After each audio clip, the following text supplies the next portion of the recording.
Hello everyone, happy Wednesday. I haven't posted in a long time because I've just been really busy with training and labor and delivery, which I'm finally done with, which is equal parts. Sorry if you hear my husband, he's playing video games and he gets very vocal.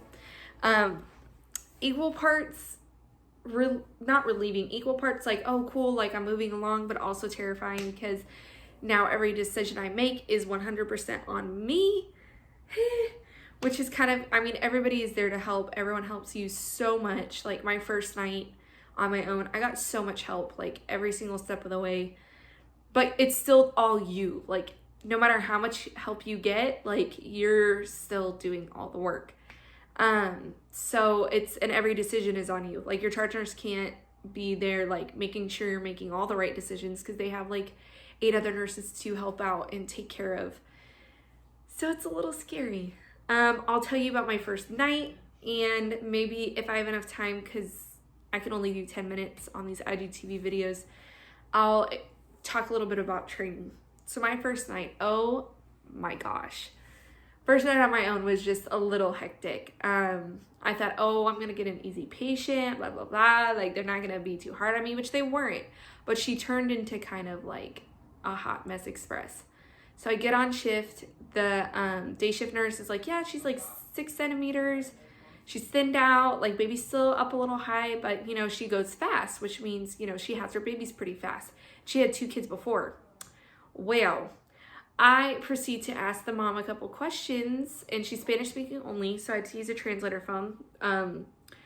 You know, not complication, but just like thing number 1 that made the night a little bit more challenging. You know, no offense, I should know Spanish. I've lived in California my whole life. I took 3 years of Spanish. You know, I should have done my due diligence, but I didn't, so that's on me. But through our conversation, I asked, like, did you ever have an epidural with your other 2 babies? No. How long has it been? It had been over 5 years. I was like, okay. Even though people have had multiple babies, if it's been like more than 5 years, then your labor is going to be harder. Not harder. Okay. It might take longer, and it might be harder to push because you just haven't done it for like 5 years. So I like set myself up for that. I was like, okay, it might be a little challenging pushing, but cool. Well, so she was sitting up in bed, like high Fowlers, feet dropped down, which is normally a good position to bring baby down. But if you have someone with an epidural, you have to turn them and reposition them every 30 minutes to an hour, because normally that is what helps them dilate and get the baby down. So I'm like, I know you feel better now, because before the epidural kind of had not worn off, but she was feeling pain, and we convinced her to press her button to give her a bolus. And I was like, I know you're comfortable now, but in like 30 minutes to an hour, let's try turning you. And she was like, okay. I said it, you know, in my best Spanglish, and her husband helped a little bit because he knew some English, but you know, it was a struggle. I didn't learn Spanish. So when I come back to turn her, I turn her, and her baby has a big old D cell, which means his heart rate goes down. Was it he? It wasn't a he, it was a she. Heart rate goes down, and it kind of freaked me out. So I put her back on her back, and I was like, nope, not doing that again. Just not that side, like, you know. So I leave her on her back. Baby recovered right away, but I was like, let me just wait 30 minutes to try and turn her on her left side. So I come back, and I try to do the other side, and the baby did it again, like big old D-cell, and I was like, that's it, forget it. Like, she's just gonna be sitting up in bed all night. I'm not doing this. Not on my first night alone. And she was on Pitocin, and when I first got there, I had to turn it down because she was having like 6 contractions in a 10-minute period, which if you're a labor and delivery nurse, you know that they can't do that for they can't do that consistently for 30 minutes or more. You have to do something to slow their contractions down. And the baby wasn't getting a good break. Like, they were a minute apart. Like, there was not a break in between them. That can stress the baby out if you're just contracting. So for the first 2 hours of my shift, I'm trying to slow her contractions down. That's why I had turned her. So instead I just turned the Pitocin down, and I gave her a bolus, and that seemed to work.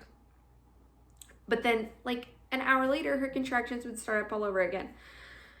And if you're a nurse with someone on Pitocin, you stress about those things because there's a lot of legal cases about people on Pitocin and the nurse not managing it right and just letting people have tachysystole and then they get a uterine rupture. The baby gets stressed out, you know, and I don't want to do that. It's my first night out on my own, okay?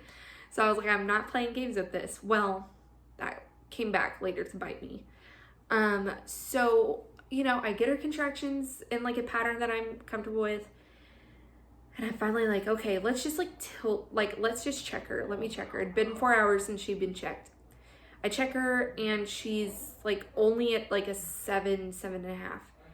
And by this time, you know, she's known to go fast. So I would have thought she'd be complete. We're about to have a baby and all that. And she was only 7.5 in 4 hours, when before she had been dilating a lot faster than that. So I was like, okay, excuse me, something's obviously not working. So I tell my charge nurse and she's like, just like try turning her on her side, you know, and don't be scared. Even if the baby's heart rate drops, wait there, watch it come back up, and then make sure it comes back up and stays up.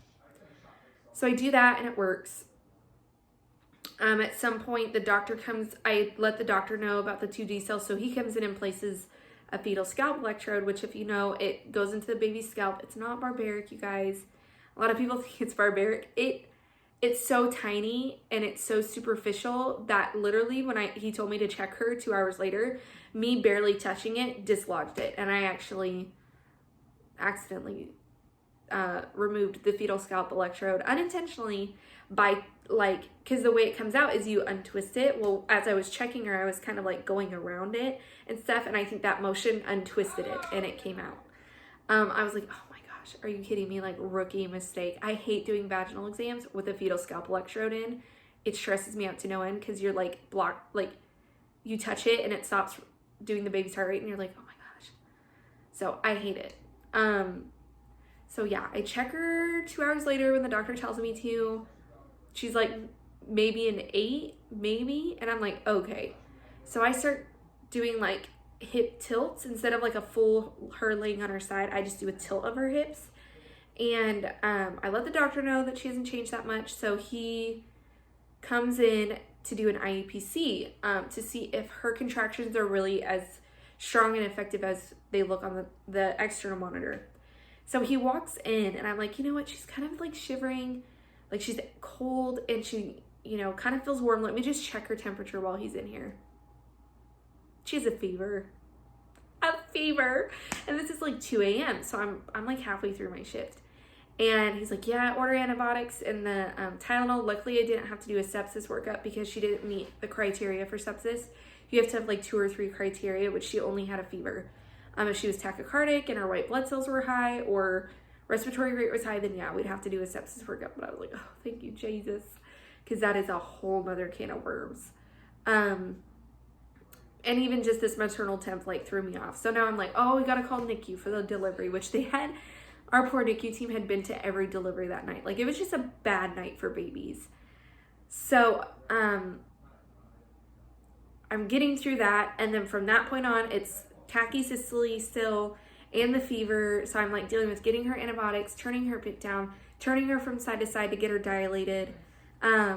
She starts getting pain again. So I'm trying to convince her to press her button. Like, everything just started happening at once.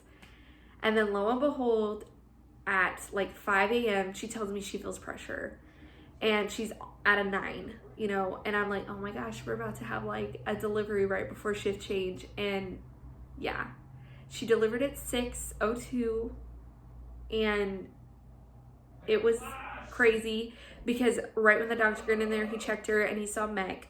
So there's that too. And it was just like one thing after another. It was a great night for learning and for realizing that I can do this on my own. But it was just like my first night alone. And I was just like, why is all this? I was so tired, you guys. I came home. I had a headache the next day.